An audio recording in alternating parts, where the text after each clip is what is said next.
Sir sir Gunasekhar గారు congratulations అండి. Sir Gaddar award వచ్చింది. థ్యాంక్ యూ అండి. నాకు చిన్న డౌట్ ఉంది, అడగమంటారా? పర్వాలేదా? తప్పకుండా అడగండి.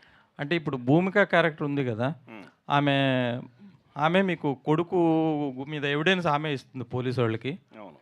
అలాగే ఆమె హాస్పిటల్లో కొడుకు ఫినాయిల్ ఏదో తాగి చనిపోతే నువ్వు ఇట్లా చావకూడదు, నువ్వు బాగా పెయిన్తో చావాలని ఏదో అంటుంది. ఆమె చాలా బాధపడుతుంది, కొడుకు చచ్చిపోవాలని అనుకుంటుంది ఆమె.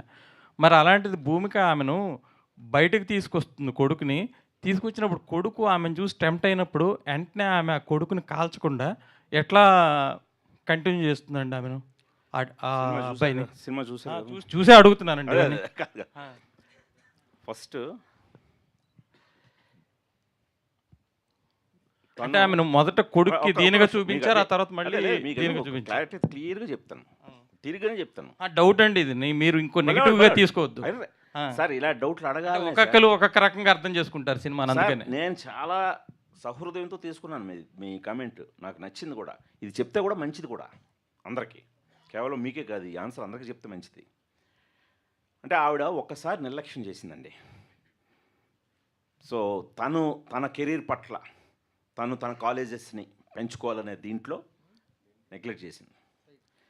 సో ఆ ప్రాసెస్లోనే దారుణమైన తప్పు చేశాడు. తప్పు చేస్తే చట్టం వాడిని శిక్షించాలనే ప్రాసెస్లో వాడు చట్టాన్ని కూడా తప్పించుకొని చావుతో తప్పించుకోవాలి. చావు అనేది ఈజీ, ఎస్కేప్ అవ్వాలని చూశాడు. అప్పుడు తను అలా ఎస్కేప్ అవ్వలేదు. ఒరే నువ్వు అంత ఈజీగా చావకూడదు, మీ అందరూ అఘాయిత్యం చేసిన ఆ అమ్మాయే పిరికి దానిలా చావలేదురా. ఆ అమ్మాయి ధైర్యంగా ముందుకు వచ్చి మిమ్మల్ని అందరూ శిక్షించాలని చూస్తుంటే నువ్వేంట్రా పిరికి నా కొడుకులాగా అంత ఈజీగా చచ్చిపోవాలనుకుంటున్నావు? ఒరే నువ్వు చావాలి రోయ్, కానీ రోజు చావాలి, నువ్వు ప్రతిరోజు చస్తూ బతకాలి అనేలాంటి శిక్ష వేసిందండి. ఆయన చంపేయడం ఆవిడ ఉద్దేశం కాదు. ఆవిడ ఈవెన్ చట్టమైనా సరే, ఆవిడైనా సరే, మదర్గా ఆవిడైనా సరే, చంపితే పరిష్కారం కాదు సార్. ఈ తన కొడుకైన వాడికి కానీ ఇలాంటి కుర్రాళ్ళకి కానీ చంపితేనే పరిష్కారం కాదు. ఈ తప్పుని రూటెడ్ లెవెల్లో తుంచగలగాలి. బీయింగ్ ఎన్ ఎడ్యుకేషనలిస్ట్, ఒక కాలేజ్కి ప్రిన్సిపల్ ఆవిడది అంత దార్శనికత ఉందా దృక్పథం అండి ఆవిడ. అందుకని వాడికి రెండో ఛాన్స్ ఇవ్వాలని చెప్పి ముందు శిక్ష ఏం చేసింది, కరెక్ట్గా శిక్ష పడ్డది, అయిపోయింది. కానీ అక్కడ జరగాల్సిన కరెక్షన్ జరగట్లేదు. ఎక్కడ జరగాలి కరెక్షను? జైల్లో జరగట్లేదు. వాడు ఎగ్జామే రాయట్లేదు. అదేంటి, ఆడు ఇంకా చదువుకునే వయసులో ఉన్నాడు, కానీ ఎగ్జామ్ రాయకుండా ఆడేంటి భయపడింది. అరే ఒకప్పుడు నిర్లక్ష్యం చేశాను, ఇప్పుడు నిర్లక్ష్యం చేయకూడదు అని ఆయన బయట తీసుకొచ్చి వాడి చేత చదివించాలనుకుంది, వాడి చేత ఎగ్జామ్ రాయించాలనుకుంది. ఆ ప్రాసెస్లో వాడు డ్రగ్స్కి అడిక్ట్ అయ్యి జైల్లో ఏం జరిగిందో ఇప్పుడు తెలిసింది. వాడు జైల్లోనే మొదలెట్టాడు. ఈ కోణంతో ఏ తల్లి కూడా కలలో కూడా ఊహించలేనంత పెద్ద తప్పు చేశాడు. అంతకుముందు చేసింది అదే పెద్ద తప్పు అనుకుంటే దాన్ని మించిన పెద్ద తప్పు చేశాడు. దాంతో డైజెస్ట్ చేసుకోలేకపోయింది. అంతటా ఆవిడ కూడా గివప్ చేసేసిద్దండి. అంటే కొడుకు నాకు అప్పుడైతే రివాల్వర్ అయితే కింద పడిపోయింది. అంటే ఎనీ ఒక విచక్షణ ఉన్న వాళ్ళు ఏం చేస్తామండి, అలాంటి మూమెంట్లో చంపుతాం, చేస్తాం, రెండే కదా. ఇమీడియట్గా ఆయన చంపాలి, మనం చావాలి, ఏది అలాంటి ఒక చర్య చేసాడు కొడుకు. ఇన్స్టెంట్గా అయితే ఆవిడ అదే చేసింది. ఇన్స్టెంట్గా ఆ రివాల్వర్ అయితే అవతల బాల్కనీ నుంచి కింద పడిపోయింది, అప్పుడు ఉంటే చంపేసిద్దామో మీరు అన్నట్టు. కానీ ఇన్స్టెంట్గా అక్కడ బాటిల్ ఉంది, ఫుల్ బాటిల్, అది తీసి ఆడిని చావాలనే అది నెత్తి పగలగొట్టింది, హెడ్ కూడా చీలిపోయింది. తను కూడా చావాలనుకుంది. ఆ ఇన్స్టింక్ట్, హ్యూమన్ ఇన్స్టింక్ట్ దీంట్లో అక్కడ ఒక ఫుల్ బాటిల్ కనిపించింది, దాన్ని పట్టుకొని విషయంలాగా దాన్నే భావించి గట్టగట్ట తాగేసింది. వాడు చావలేదు, తనకే చావలేదు. అప్పుడు నెమ్మదిగా తనకి అంటే చంపడం ఎంత నేరం, చచ్చిపోవాలనుకోవడం కూడా అంతకంటే నేరం. అప్పుడు ఒక ఎడ్యుకేషనలిస్ట్గా తనకు కాన్షియస్ వర్క్ చేస్తుంది. అప్పుడు వెంటనే ఇన్స్టెంట్గా చచ్చిపోలేదు కదా, తర్వాత చచ్చిపోవచ్చు కదా అనుకుంటే తర్వాత విచక్షణలోకి వస్తాం. వచ్చి వాడిని బాగుపరచాలనుకున్నది ఇంక తన వల్ల కాలేదు, గివప్ చేసింది.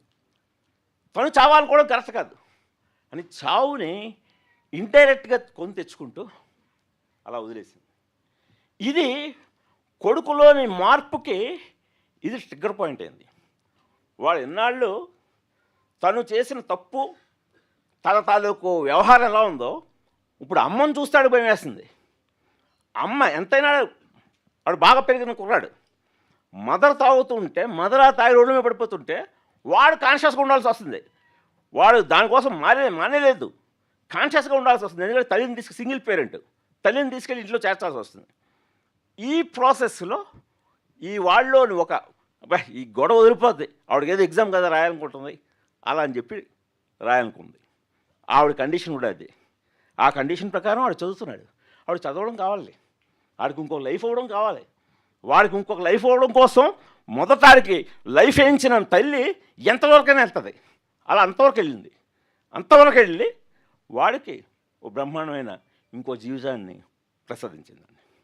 ఇది సార్ గుణశేఖర్ గారు, సార్ ఈ సినిమా ఈ సబ్జెక్ట్ యాక్చువల్లీ చెప్పాలంటే ఇది లోకల్ సబ్జెక్ట్ కాదు సార్, మొత్తం దేశవ్యాప్తంగా ఉన్నట్టు, అంటే మీకు తెలిసిన సబ్జెక్ట్. అంటే దీన్ని ఎంత బాగా చూపించాలో అంత బాగా చూపించారు మీరు. యాక్చువల్లీ చెప్పాలంటే ఇప్పుడు దురంధర 2 ఎంత దాదాపు నాకు తెలిసి 2000 కోట్లకు దాకా రీచ్ అవుతున్న సందర్భంలో సారా అర్జున్ పాత్ర కూడా దీంట్లో ఉంది. అలాంటి టైంలో ఇప్పుడు ఈ సబ్జెక్ట్ని మీరు ఇతర లాంగ్వేజ్లో ఎందుకు రిలీజ్ చేయలేకపోయారు సార్? ఆమెకున్న క్రేజీ కానీ ఈ సబ్జెక్టు అంతా ఇంపాక్ట్ చూస్తుంది కదా, అది చేసుంటే బాగుండేదేమో కదా సార్, హిందీ ఇట్లా మిగతా లాంగ్వేజెస్. అది అంటే మనం ఫస్ట్ ఆఫ్ ఆల్ నేనైతే ఒక దర్శకుడిగా, ఒక కథకుడిగా ఇది దురంధర్ రేంజ్ సక్సెస్ అవుద్ది అనుకున్నాను. మా ఇంట్లో వాళ్ళకు కూడా అదే చెప్పాను. మా ఇంట్లో వాళ్ళకు కూడా నేను ఆడియన్స్ మీద పెట్టుకున్న నమ్మకంతో ఇది చాలా పెద్ద హిట్, కమర్షియల్ హిట్ అవుద్దనే తీశాను. ఎందుకంటే అబోవ్ ఆల్ నాగేంద్ర కుమార్ గారికి, ప్రభు గారికి వీళ్ళకి తెలుసు నేను అబోవ్ ఆల్ కమర్షియల్ డైరెక్టర్ని. నేను పూర్తిగా ఆఫ్ బీట్లో తీసే డైరెక్టర్ని కాదు. సో అందుకని ఆ కమర్షియల్ మేటర్ని మెయింటైన్ చేస్తూ ఇది కమర్షియల్గా పెద్ద సక్సెస్ అవుద్దనే ఆదరిస్తారనే నేను తీశానండి. సో మీరు అన్నట్టు ఇది నేషనల్ సబ్జెక్ట్ కాదండి, ఇంటర్నేషనల్ సబ్జెక్ట్. ఇది మీరు ఈ మధ్య నెట్ఫ్లిక్స్లో పాపులర్ అయిన అడాలసెన్స్ అనే సిరీస్ వచ్చింది. మన సినిమా తీస్తున్నాం అప్పటికి. మన సినిమా మొదలెట్టిన తర్వాత వచ్చింది అడాలసెన్స్ అనే సిరీస్, అడాలసెన్స్ ఏజ్ మీద. మరి అదే మన subject. Sensation, world wide sensation create చేసింది అది. సో అలా నమ్మాను నేను. ఇప్పుడు సారా అర్జున్కి దురంధర్ తర్వాత వచ్చిందని అంటే మనం ముందే సైన్ చేసాం కదా. మనకి దురంధర్ తర్వాత మనం రిలీజ్ అనేది ముందుగానే అనుకుని ఉంటే, ఈ రెండో పార్ట్ కూడా వచ్చిన తర్వాత అనుకుంటే, మీరు అన్నట్టు ఈ మన వాళ్ళు చూస్తారు కాబట్టి మార్కెటింగ్ వాళ్ళు, అప్పుడు కమర్షియల్గా నాకు ఇంకొంచెం పెద్ద ప్లస్ అయి ఉండేదేమో. కానీ అది అందుకని ఇచ్చేసుకోలేదు. ఇప్పుడైతే మనం యాసిడ్గా తమిళ్, హిందీ ఉందండి. ఇప్పుడు ఓటీటీలో నెక్స్ట్ వేరే ప్లాట్ఫామ్లో మీకు తమిళ్లోను, హిందీలోను ఇది వైడర్ ఆడియన్స్కి మాత్రం రీచ్ అయ్యే ఏర్పాటు ఆల్రెడీ జరిగిందండి. అంటే సేమ్ డేట్ కాదండి, ముందు ఓన్లీ ఈటీవీ విన్లో అండి ఇప్పుడు చూసేది. విఘ్నేష్ అంటే ఫస్ట్ ఇనీషియల్గా ప్రమోషన్ స్టార్ట్ చేసినప్పుడు రిలీజ్ ముందు మీ పర్ఫార్మెన్స్ గురించి ఎవరు అంతగా ఎక్స్పీరియన్స్ చేయలేదు, అంటే తెలియదు కాబట్టి. So when people watch the film, me performance చూసిన తర్వాత కానీ అప్రిషియేషన్ అంతా మీ వైపు తిరిగింది. ఐదర్ భూమిక గారు ఉన్నా కూడా, సారా అర్జున్ గారు ఉన్నా కూడా, మీరు చూపించిన ఎమోషన్స్ కానీ, మీరు చూపించిన మీ క్యారెక్టర్ ఆర్క్ కానీ చాలా డిఫరెంట్గా ఉంది. ఎస్పెషల్లీ క్లైమాక్స్లో అయితే మీరు కంటతడి పెట్టుకుంటుంటే, ఏడుస్తుంటే థియేటర్ మొత్తం ఏడ్చింది. I witness that in premieres and మళ్ళీ ఇంకోసారి షోకి వెళ్ళాను, అప్పుడు కూడా సేమ్ జరిగింది. So how was that response, ఎలా అనిపించింది మీకు theatre? First of all thank you, very sweet of you. Maybe నేను అనుకోవడం కొంచెం, యాక్చువల్లీ సార్ కథ చెప్పినప్పుడు చాలా స్కోప్ ఉంది కదా యాక్టింగ్ చేయడానికి. 2 డిఫరెంట్ ఏజ్ గ్రూప్స్, ఒక ఆర్క్, అది మొత్తం చూపించడానికి స్కోప్ ఎక్కువ ఉంది. సో సమ్వేర్ కథతో అంతా కనెక్ట్ అయ్యాను కాబట్టి పర్ఫార్మెన్స్లో ట్రాన్స్లేట్ అయింది అనుకుంటున్నాను. అండ్ యా, అప్రిసియేషన్ వచ్చినప్పుడు very happy, just like any one else అంతే. అంటే రిలీజ్ ముందు నేను ఎవరికి కూడా తెలియదు కదా, సో ఏం చెప్తారు, లైక్ నాకు అది తెలుసు, like there won't be any attention on me or anything, there is no reason for that. చూసినాక నిజంగా యాక్టింగ్ నచ్చి మెచ్చుకుంటున్నారంటే very happy. Yeah. Especially in climax what was the input given by Gunasekhar garu for you and Sara Arjun garu on the set? ఆ రోజు దాని ముందు రోజు మొత్తం ఒకసారి ఇంజెక్ట్ చేసి నాకు కథ ఇక్కడ దాకా వచ్చాము. అండ్ నాకు చాలా హెల్ప్ అయింది ఏంటంటే లీనియర్గా షూట్ చేసాం మేము స్టోరీని. సో యాక్చువల్లీ అదంతా నేను యాజ్ విఘ్నేష్ కూడా అదంతా ఎక్స్పీరియన్స్ అయింది నాకు all those shoot days. So ఒక్కసారి లాస్ట్లో అలా ఒక సీన్ పడుతుంది కాన్ఫ్రంటేషన్ అంటే నాకు ఆ ఎక్స్పీరియన్సెస్ ఉన్నాయి లోపలంతా. సో అది చూపించుకోవడానికి మెయిన్లీ లీనియర్ షూట్ చేయడము, సార్ నాకు ప్రాపర్గా ఎక్కించడం రెండు హెల్ప్ అయినాయి బాగా. గుణశేఖర్ సార్ అంటే చాలామంది అన్నారు కానీ ప్రైజ్ చేశారు. ఇప్పుడు ఓటీటీకి వచ్చిన తర్వాత ఇంకా ప్రైజ్ పెరుగుతుంది. కానీ మీరు చేసిన కొన్ని సీన్స్ లైక్ పోక్సో కేసు పడిన తర్వాత ఏవైతే సీన్స్ రీక్రియేషన్ కానీ ఏవైతే సీన్స్ మెడికల్గా కానీ మిగతావి కానీ ఏదైతే చూపించారో మ్యాక్స్ అవి చూస్తేనే అలాంటి జరగడానికి చాలా తక్కువ స్కోప్ ఉంటుంది. బట్ మీరు అవన్నీ చాలా బోల్డ్గా కానీ చాలా ఇంటెన్స్గా కానీ తీశారు. సో అంటే మీరు పోక్సో కేసుని చాలా స్టడీ చేశారని అర్థమవుతుంది. సో ఈ ప్రాసెస్ ఎలా ఉండింది సార్? అంటే ఇలాంటి సీన్స్ ఇలాగే నేను చూపించాలనుకున్నాను అనే ప్రాసెస్ ఎలా అనిపించింది సార్? అదే అండి, నేను టోటల్గా ఒక ఈ ఇన్సిడెంట్లని బేస్ చేసి తీద్దాం, దాని నుండి ఇన్స్పైర్ అయ్యి తీద్దాం అని మొదలెట్టాక అలాంటి ఇన్సిడెంట్సే చాలా జరుగుతున్నాయి ప్రతి సిటీలోనూ. సో నేను ఒక డీప్ ఆర్ఎండ్కి వెళ్ళాను. ఆ డీప్ ఆర్ఎండ్లో ఆ ప్రాసెస్ అంతా క్రాక్ చేశాను నేను. అసలు ఏం జరుగుతుంది మామూలుగానే ఆ జరిగే ప్రాసెస్ చాలా ఇంట్రెస్టింగ్ అనిపించింది నాకు. అంటే వెంటనే శిక్షకి వెళ్ళిపోవటం, వెంటనే కోర్టుకి వెళ్ళిపోవటం అది రెగ్యులరే. దానికంటే బాబాయ్ ఏంటి స్టెప్ బై స్టెప్ వీళ్ళకి ఈ టెస్టులు కానీ ఇవన్నీ వాళ్ళు ఫేస్ చేయాలా, ఇది రేపుని మించి ఉంది కదా, అంత ఏదో లేదు అనేది నాకు చాలా నచ్చింది సార్. అదంతా చాలా ఎంజాయ్ చేస్తూ తీసేశారు. ఆ ప్రాసెస్ అంతా బాగా బ్యాంక్ చేసుకున్నాను. అంటే ఈ డీటెయిలింగ్ ఎప్పుడూ ఆడియన్స్ మనం కరెక్ట్గా పట్టాలే కానీ ఆ డీటెయిల్స్ కరెక్ట్గా హుక్ అయితేనండి. ఈ రోజున మీరు అన్నట్టే కొంతమంది టీనేజ్ కుర్రాళ్ళు మళ్ళీ రేప్ అనే మాట ఎత్తాలంటే భయపడేలాగా ఉందండి టీనేజర్స్ అనేలాగా ఉంది సార్ ఎపిసోడ్ అని అన్నారు. అంటే రీజన్ ఏంటంటే ఇది స్టెప్ బై స్టెప్ నేను ఆ డీటెయిల్స్ని చూపించడం ఉన్నాయి. ఆ చిన్న చిన్న డీటెయిల్స్ కూడా ఏది వదలలేదు. ఇంకా నేను లెంగ్త్ కొద్దిగా సెన్సార్ కట్స్ ఇంకా కొద్దిగా తగ్గించాను తప్పితే ఇంకా మీరు చూస్తే థియేటర్లో భయం వేస్తుంది. ఎందుకంటే ఇంటర్వెల్కి బయటకు వచ్చిన వాళ్ళు ఇదే పాయింట్ మాట్లాడుకున్నారు. అంటే ఇది చూస్తే చాలు చాలా మంది అక్కడ శిక్షలే తగ్గుతాయి, ఆ క్రైమ్స్ తగ్గుతాయని మాట్లాడుకోవడం విన్నాను. యూట్యూబ్లో మీ బోటు ఒక కామెంట్ పెట్టండి, గవర్నమెంట్ ఈ సినిమాని కొనేసి మొత్తం భారతదేశాన్ని చూపించాలని. అది మంచిదే కదా బాబు అనుకున్నా. గవర్నమెంట్ వరకు ఎందుకు, ముందు మీరు చూడండి చాలు. గుణశేఖర్ గారు, ఈ సినిమాలో కోట్లన్నీ చాలా రియలిస్టిక్గా ఉన్నాయి. ఆ తర్వాతలా గౌతమ్ వాసుదేవ్ మెనన్ క్యారెక్టర్ చాలా అంటే ఒక కమర్షియల్ హీరో చేసుంటే రీచ్ ఎక్కువ ఉండేదేమో అనిపించింది నాకు థియేటర్లో చూసినప్పుడు. సో దాని మీద మీ కామెంట్స్ ఏంటి? అండ్ ఇప్పుడు ఓటీటీలోకి వచ్చినాక నాకు తెలిసి ఆయన చేసే సీన్స్ మీద వచ్చే కంటెంట్ ఎక్కువ ఉంటుంది ఇప్పుడు సోషల్ మీడియాలో. I hope and I thought అదండి. అంటే నేను ఇందాక చెప్పినట్టు నేను ఒక కథని చాలా జనరంజకంగా ఆల్ ఆడియన్స్కి, ఇప్పుడు చూడాలనున్న పెద్ద హిట్లు చూస్తే చూడాలనుంది కానీ ఒక్కడు కానీ ఇవన్నీ మీకు ఏ సెంటర్లో ఎంత పెద్ద హిట్టో సి సెంటర్లో కూడా అంతే పెద్ద హిట్. నేను ఎప్పుడు వాళ్ళందరినీ రంజింపజేయాలనే ప్రాసెస్లో వెళ్తాను. అలా నాకు ఈ జయదేవ్ అనే క్యారెక్టర్ చాలా కిక్ ఇచ్చింది.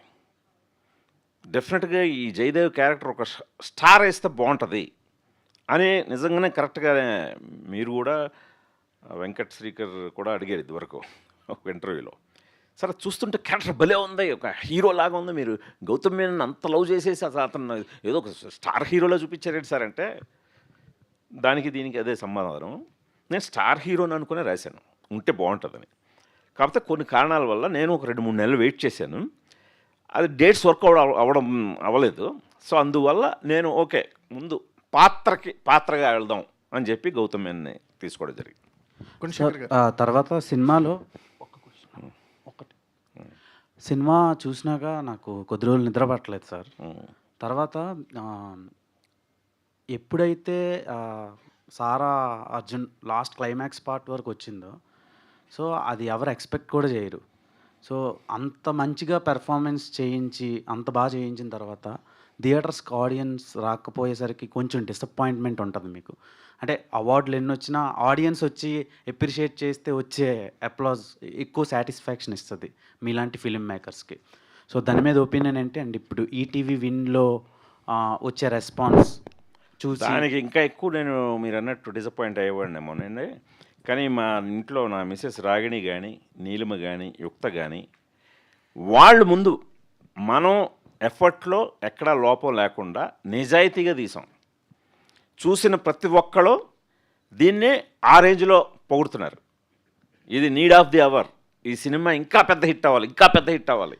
ఇది ఎక్కడికో రీచ్ అవ్వాలి. మీరు ఒక అద్భుతమైన సినిమా తీశారు, ఒక హ్యాపెనింగ్ సినిమా తీశారు అని వాళ్ళకి ఇండివిజువల్గా వస్తున్న కమెంట్స్ కానీ, ఇటు మీ బోటి వాళ్ళు చెప్తున్న కమెంట్స్ కానీ, ఇవి కలెక్షన్ రూపంలో కనబడిపోయేసరికి మేము ఇంట్లో మాట్లాడుకునేవాళ్ళం.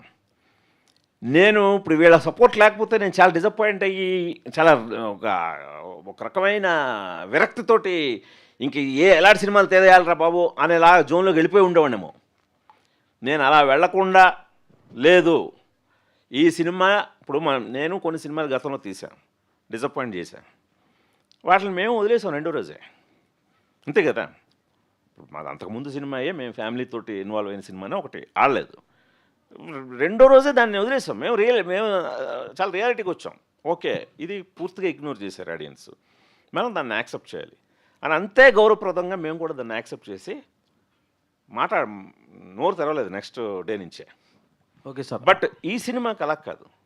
ఇది మీ బోటోళ్ళకి నచ్చుతుంది. అంటే ఇప్పుడు నచ్చిన వాళ్ళు 99.9% ఉన్నారు. ఆ శాతం మాకు బలాన్ని ఇచ్చింది. ఓకే, ఇప్పుడు ఈ శాతాన్ని ఇప్పుడు అందరూ ఓటీటీ అంటున్నారు కదా, ఓటీటీలో రాని. ఇప్పుడు అదే ఖచ్చితంగా ఇప్పుడు నితిన్ గారు అన్నట్టు ఓటీటీలో ఇది సెన్సేషన్ క్రియేట్ చేయబోతుందండి. ఆ నమ్మకంతో అయితే ఉన్నాం. గుణశేఖర్ గారు సార్ సార్ మీరు ఎప్పుడు హర్రర్ సినిమా చేయలేదు కానీ ఈ సినిమాతో భయపెట్టారు సార్. కరెక్ట్ చెప్పారు. ఎందుకంటే అంటే మీరు చేసిన ఫిక్షనల్ క్యారెక్టర్స్ మీరు టెక్నికల్గా చాలా పాత్ బ్రేకింగ్ మూవీస్ మాకు ప్రజెంట్ చేశారు. కానీ ఇక్కడ మీరు చర్చించిన ఒక రియలిస్టిక్ అప్రోచ్ కానీ, అంటే జనరేషన్స్ ఎలా లాస్ అయిపోతున్నాయి అనేది చాలా బ్రూటల్గా చెప్పారు. సో ఈ వర్షన్లోకి గుణశేఖర్ రావడానికి చాలా టైం పట్టి ఉంటుంది కదా. ఈ ట్రాన్స్ఫర్మేషన్ గురించి ఒకసారి గుర్తు చేసుకుంటూ, ఇలాంటి కథలు ఏమైనా ఉన్నాయా ఇంకా? అదే అండి, ఇప్పుడు యాజ్గా అయితే నేను చెప్తున్నాను కదా, నేను మొదటి నుంచి కూడా బాగా ఎక్కువ న్యూస్ ఎక్కువ ఫాలో అవుతుంటానండి. నేను బుక్స్ ఎలా చదువుతుంటానో న్యూస్ బాగా చదువుతుంటాను. సో నేను ఎక్కువగా ప్రతి కథ నాకు జనంలోంచి న్యూస్లోంచి వచ్చిందేనండి. మీకు ప్రతి క్యారెక్టరో ఏదో ఒకటో మీకు ఈవెన్ ఒక్కళ్ళలో కూడా మీకు విలన్ ఓబుల్ రెడ్డి క్యారెక్టర్ అయితే ఆ బ్యాక్డ్రాప్ మొత్తం ఆల్రెడీ అందరికీ తెలిసిందే. ఇప్పుడు ఈవెన్ మహేష్ బాబు అజయ్ క్యారెక్టర్ కూడా నాకు పుల్లెల గోపీచంద్ అప్పట్లో వాళ్ళ ఫాదర్తో ఆర్గ్యూ చేసిన ఒక చిన్న డిస్కషన్ బేస్ చేయడం, ఇలాగ నేను ఎప్పుడు కూడా అలా వెళ్తానండి. అలా వెళ్ళే ప్రాసెస్లో ఇప్పుడు ఇందాక అంటే జరిగిన ఇన్సిడెంట్లు కదా, మనం ఏ ఇన్సిడెంట్ని అయితే టేకప్ చేసాం. ఇప్పుడు మనోహరంలో కూడా వరుస బాంబ్ బ్లాస్ట్లో ఇప్పుడు జరిగిన టైంలో ఇన్స్పైర్ చేసిన కథ అది. సో ఇప్పుడు ఈ కథలోనే ఇందాక నేను చెప్పినట్టు ఆ డీటెయిల్స్లోకి వెళ్తుంటే నాకే భయం వేసింది. అంటే ముందు ఒక కథకుడుగా నేను భయపడ్డాను, అమ్మాబాయ్ ఏంటి ఈ ప్రాసెస్ అంతా జరగాలని. ఓకే, అయితే ఆ ప్రాసెస్ ఏంటి రాద్దాం అని చెప్పి ప్రాసెస్ రాస్తుంటే ఇంకా చాలా ఇంట్రెస్టింగ్ అనిపించింది. అందుకని అది ఉన్నట్టు నేనే నిర్మాత అవడం ఇక్కడ అడ్వాంటేజ్. ఇప్పుడు వేరే నిర్మాత అయితే కొన్నిసార్లు ఇంత అవసరమా, ఇంత డీటెయిలింగ్, అలాగే ఇంత లెంగ్త్ ఏంటి సార్, అవి మీకు ఆ బిర్యానీ సీన్ కానీ ఆ సీన్ రీకన్స్ట్రక్షన్ కానీ ఆ పోటెన్సీ టెస్ట్ ఇవన్నీ చాలా లెంగ్త్లో ఉంటాయండి. సో బట్ అంత డీటెయిల్గా వెళ్ళిపోయాను నేను బ్యాంక్ చేసుకొని. సో అంటే నన్ను ఇన్సిడెంట్లు అలా తీయించాయి. సో మీరు అన్నట్టు ఇది చాలామంది అదే ఒక భయపడుతూ చూసామండి ఈ సినిమాని అని అన్నారు. ఇంకా నెక్స్ట్ ఇలాంటి కథలు ఉన్నాయంటే ఇప్పుడు ఇంకో కథ ఒకటి అనుకున్నానండి, అది తీయాలంటే నాకే భయంగా ఉంది. కొద్దిగా బ్రేక్ తీసుకొని తీద్దామని చూస్తున్నాను. లేదు సార్, మీరు చెప్పినట్టు అడల్సెన్స్ అనే ఒక ప్రపంచాన్ని ఊపేసిన నెట్ఫ్లిక్స్లో చూసాం కదా. అది చూసినప్పుడు ఆ ఇంపాక్ట్ ఎలా ఉందో యుఫోరియా చూసినప్పుడు కూడా సేమ్ ఇంపాక్ట్ సార్. అంటే సమాజంని ఒక అర్థం మిర్రర్ ఎఫెక్ట్ ఇచ్చారు సమాజానికి. కరెక్ట్. సో ఇఫోరియా అనేది అండ్ గవర్నమెంట్ అవార్డ్స్తో పాటు ఇప్పుడు రేపు ఓటీటీ రిలీజ్ అయిన తర్వాత కూడా అంటే మోస్ట్ ఆఫ్ ద ఆడియన్స్కి ఇది రీచ్ అయితే దీని పర్పస్ సాల్వ్ అవుతుంది అనిపిస్తుంది. అయ్యే తీరాలండి. నేను దానికోసం ఎదురు చూస్తున్నాను. అందుకని ఖచ్చితంగా నాకు ఇంటిల్లిపాది ఇది చూసి ఇది Euphoria the best film ETV విన్లో చూసాం మేము అని ఇప్పుడు రేపటి నుంచి దీనికోసం ఎదురు చూస్తున్నాను సార్ నేను. సార్ అంటే థియేటర్కల్గా ఎక్స్పీరియన్స్ చేశారు, ఓటీటీ రేపు నుంచి చూడబోతున్నారు. ఈ చేంజెస్ ఏమైనా ఉంటున్నాయా? లెంత్ కావచ్చు, సీన్స్ వారీగా ఏమైనా చేంజెస్ ఏమైనా చేశారు? సేమ్ యాజ్ ఇట్ ఈస్గా ఏం చేయలేదు సార్. ఏదో ఒకటి 2 షాట్లు కొంచెం అంటే మనకి మన ఈనాడు సంస్థలకి సెల్ఫ్ సెన్సారింగ్ ఉంటుంది. వాళ్ళకి వేరే ఎవరో చెప్పవసరం లేదు. వాళ్ళకు కొన్ని నియమాలు ఉంటాయి. ఆ నియమాలను అనుసరించి 1-2 షాట్లని కొంచెం అడ్జస్ట్ చేయడం. ఎందుకంటే ఎంతైనా సరే ఇది డైనింగ్ టేబుల్ మీద కూర్చొని ఇంటిల్లపాది మనం ఎంత బోల్డ్గా తీస్తున్నా సరే అది కంటెంట్లో బోల్డ్నెస్ ఉండాలి తప్పితే విజువల్గా అవసరం లేని 1-2 చోట్ల సందర్భాల్లో అనిపించినవి వాళ్ళ సెల్ఫ్ సెన్సారింగ్లో 1-2 తీయడం జరిగింది. అంటే అదేమి మీరు గమనించరు కూడా, మీరు నోటీస్ చేయరు. సరే, మీ సినిమాలు చాలామంది నిర్మాతలకి కనకవర్షం కురిపించాయి, వాళ్ళని ఇండస్ట్రీలో ఒక ఉన్నత స్థానంలో నిలబెట్టాయి.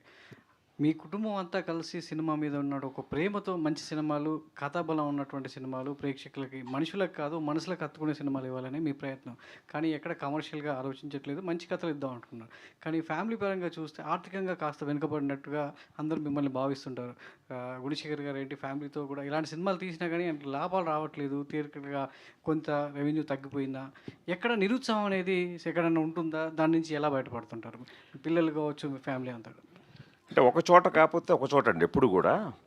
ఇప్పుడు ఓకే, ఇప్పుడు ఇదే యూఫోరియా విషయానికి వస్తే ఇప్పుడు ఓకే మనం థియేటర్కల్గా నేనేంటి అసలు ముందు నుంచి నాకు అందరూ కూడా సార్ ఇప్పుడు థియేటర్కి కిల్ అయిపోయింది అంటుంటే నేను చాలా అపారమైన నమ్మకం పెట్టుకొని కిల్ అయిపోయిన థియేటర్లు కూడా లేస్తాయి సార్ ఈ సినిమాతో అనే రేంజ్కి నేను అపోహలో ఉన్నాను. అది ఎంత అపోహ అయినప్పటికీ ఇప్పుడు రకరకాల ప్లాట్ఫామ్స్ ఇంకా ఉన్నాయి కాబట్టి ఖచ్చితంగా దీనికి ఇది అందాల్సిన రీచ్ అయితే అందుతుందండి. ఇప్పుడు అలాగే ఇప్పుడు నేనేమి కథాబలం ఉన్న సినిమాలే తీస్తూ మన ఫ్యామిలీతోటి ఏదో హీరో ఓరియంటెడ్ సినిమాలు తీస్తే లాభాలు వస్తాయి కదా నిర్మాతలుగా అంటే అది కరెక్టే, అవి కూడా తీస్తాను ఖచ్చితంగా. నా నిర్మాతలైన నా కుటుంబానికే కనకవర్షం కురిపించే సినిమా ఖచ్చితంగా తీస్తాను. ఇప్పుడు ప్రస్తుతానికి ఫర్ ఎగ్జాంపుల్ ఇప్పుడు యూఫోరియా ఉంది, నేనే మహేష్ బాబుని చూడమని అడగలేదు, నేను ఫోన్ కూడా చేయలేదు. ఎప్పటి కూడా నా కెరీర్లో ఎప్పుడు ఒక ఆబ్లిగేట్కి వచ్చాడు, తనంతా తనే సినిమా చూసి ఫోన్ చేసి అసలు అతను ఎంత బిజీ షెడ్యూల్లో ఉన్నాడో తెలుసు. సో ఎంతసేపు మాట్లాడాడంటే అసలు ఏంటి సార్ ఈ సినిమా ఏంటి, ఇది నాకు కనకవర్షమే, ఒక ఒక ఒక కమర్షియల్ సూపర్ స్టార్ కనకవర్షం కురిపించే ఒక సూపర్ స్టార్కి నచ్చింది. అంటే ఈ రోజుకి అతను మహేష్ చెప్పిన మాటల్లో అంటే ఎంత పెప్పీగా ఉంది, ఫస్ట్ నుంచి లాస్ట్ వరకు నేను అలా స్టన్ అయిపోయి చూశాను. ఇంత బిజీ షెడ్యూల్లో కూడా నాకు దొరికిందే ఆదివారం, జస్ట్ ఫ్రైడే రిలీజ్ అయింది, సండే చూశాడు. సో ఇలాంటి ప్రశంసలు ఇప్పుడు మహేష్ బాబు ఒకడే కాదండి, తనంతట తనుగా ట్వీట్ చేశాడు, తనంతట తనుగా ఇప్పుడు అదే మీరన్న కన్సర్నే చూపించాడు. ఏంటి సార్ మనకి కమర్షియల్గా ఏంటి అని అంటే, అదే బాబు థియేటర్లకి జనాలు రావట్లేదు, రావాలి ఇది అని అంటే వెంటనే ట్వీట్ చేసేస్తాను నేను అని చెప్పి తను వెంటనే, నేను అడగలేదు, తనంతట తనుగా అంటే ఈ సినిమా జనాలకి రీచ్ అవ్వాలి, ఈ డైరెక్టర్కి డబ్బులు రావాలి, ఇలాంటి సినిమా తీసే ఫ్యామిలీకి డబ్బులు రావాలి అని తను కన్సర్న్ చూపించాడు. తను కన్సర్న్ చూపించి ఇప్పుడు నెక్స్ట్ ఓటీటీలో కూడా ఏదైనా చేద్దాం సార్ అని నేనే మరీ వాడేసుకుంటే బాగుండదు మహేష్ బాబు అనే వాడి ఇమేజ్కి కూడా అని చెప్పి నేను తగ్గుతున్నాను. లేకపోతే ఎలా ఉన్నాడంటే ఇప్పుడు ఈవెంట్కి పిలిచి బాబు 2 ముక్కలు యూఫోరియా గురించి మాట్లాడంటే మాట్లాడే లెవెల్లో ఉన్నాడు. ఇది చాలు నాకు, ఇది సంపాదించుకున్నాను నేను. గుణశేఖర్ గారు firstly thank you sir. After long wait of 2 months it's coming to our home. Nearly నీ సినిమా 3 times చూసాను థియేటర్లో with my family too. And my family members ఇంకా చూడలేదు, బట్ ఎప్పటి నుంచో వెయిట్ చేస్తూ after long wait thank you. చాలా honest attempt movie మీరు మాకు తీసుకొచ్చారు. But as you told it's not worked out commercially. But after Malayalam movies చూస్తే అంత ఆర్గానిక్గా, అంత బోలో హానెస్ట్గా మీరు రాసుకునేటప్పుడు రైటింగ్లో ఇంకా ఎక్స్టెండెడ్ వర్షన్ ఏమైనా చేయొచ్చు అని చెప్పి మీరు ఏమైనా అనుకున్నారా? ఆర్ రేపు ఎక్స్టెండెడ్ వర్షన్కి ఏమైనా యాడ్ చేయబోతున్నారా సీన్స్ మూవీలో? అంటే ఇంకా అంటే చాలా మీరు అన్నట్టు ఇంకొక ఆల్మోస్ట్ నేను తీసేసిన ఫుటేజే 30 minutes వరకు ఉందండి ఆల్మోస్ట్. బట్ కాకపోతే ఇప్పుడు ఎంత ఫ్యామిలీతో చూసినప్పుడు దురంధర్ 4.5 గంటలు చూసేస్తున్నారు కదా అని చెప్పి మనం కూడా అలాగా అంటే ఇది తట్టుకోలేరండి. ఇది ఎక్కువసేపు చూస్తే తట్టుకోలేము. ఇప్పుడు ఆ ప్రమాదం ఉంది. అందువల్ల ఆ 30 minutesని కొద్దిగా ఆ బోల్డ్నెస్ని దీన్ని కొద్ది డైల్యూట్ చేయడం కోసం తగ్గించాను. మీకు లేకపోతే తట్టుకోవడం కూడా కష్టం అండి. ఇది కొందరు ఒకళ్ళిద్దరు సెన్సార్ ఆఫీసర్లు చాలా అంటే వాళ్ళు చాలా ఐఏఎస్ ఆఫీసర్లు కదా, వాళ్ళు చాలా ఇన్డెప్త్, వాళ్ళకి అన్ని కోణాల్లో కూడా చూస్తారు కదా. అంటే మీరు చాలా ఎస్థెటిక్తో తీశారు, చాలా హై స్టాండర్డ్స్తో ఉంది, టెక్నికల్గా చాలా ఇదిలో ఉంది, అసలు ఏ హాలీవుడ్ ఫిల్మ్ లాగా ఉంది. బట్ కంటెంట్ చాలా హంటింగ్, చాలా డిస్టర్బింగ్గా ఉంది. ఇది మీరు తగ్గించుకోవడం మంచిది. అంటే అందులో సెన్సార్ అబ్జెక్ట్ చేయడానికి ఏమి ఉండదు, సో అక్కడ ఏం అబ్సినిటీ ఉండదు, ఏమీ ఇదిగా ఉండదు. బట్ ద వే నేను ట్రీట్ చేసిన విధానం, తీసిన విధానాన్ని కొంచెం డైల్యూట్ చేసుకోవటం మంచిదని నాకు ఒకళ్ళిద్దరు సలహా ఇచ్చిన మీదట నేను తగ్గించుకున్నాను సార్. సో దాన్ని తిరిగి యాడ్ చేసే ఉద్దేశం లేదండి. Thank you, Andy. Thank you very much to all our media friends. And thank you, Gunashekar sir. Thank you to the team on stage. So, yes, ఈరోజు midnight 12 o'clock నుంచి ETV విన్లో మనకి streaming start అవుతుంది euphoria.